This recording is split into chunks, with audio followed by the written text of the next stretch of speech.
நாயம் ஸல்லல்லாஹு அலைஹி வஸல்லம் அவர்கள் ஒரு மனிதராக, ஒரு ஏழையாக உலகத்தில் வாழ்க்கையை தொடங்கி மனிதராக வாழ்ந்து மறைகிற போதும் எந்த சொத்தையும் வைத்துவிட்டு போகவில்லை.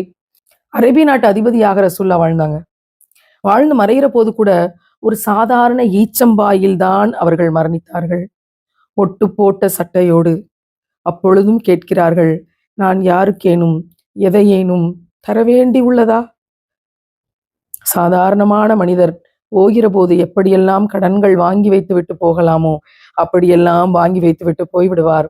ஆனால் நபிகள் நாயகம் ஸல்லல்லாஹு அலைஹி வஸல்லம் அவர்கள் கடைசி வேளையில் நான் யாருக்காவது ஏதேனும் தரவேண்டியுள்ளதா என்று கேட்டார்கள்.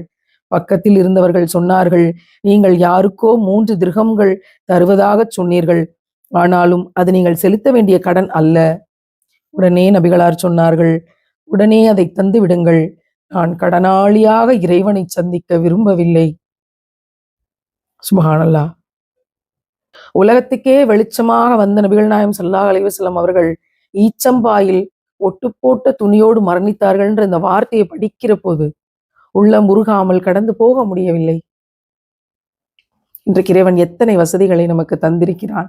நபிகளாரின் உம்மத்தாக இருந்ததற்கு நியாயம் செய்திருக்கிறோமா என்ற கேள்வி மிக பெருசா உள்ளத்துல ஈட்டியாக பாயுது. அந்த ஈச்சம்பாயில் மரணித்தார்கள் அப்படிங்கிற அந்த செய்தி முதல் முறையாக இந்த புத்தகத்தை படித்த போது பெருசா பாதிச்சு. எவ்வளவு எளிமையாக இருந்திருக்கிறாங்க அப்படிங்கிற அந்த உணர்வு எனக்கு முதன்முறையாக வாழ்க்கையில் எளிமையாக இருக்கணும்னு சொல்லி கொடுத்துச்சு.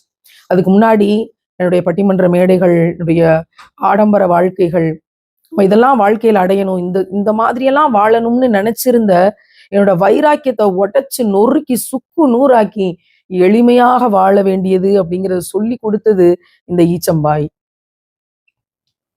இவன் மிக பெரியவன். 40 வயதில் தேர்ந்தெடுத்த ரசூல்லாவின் கைகளில் தந்தான்.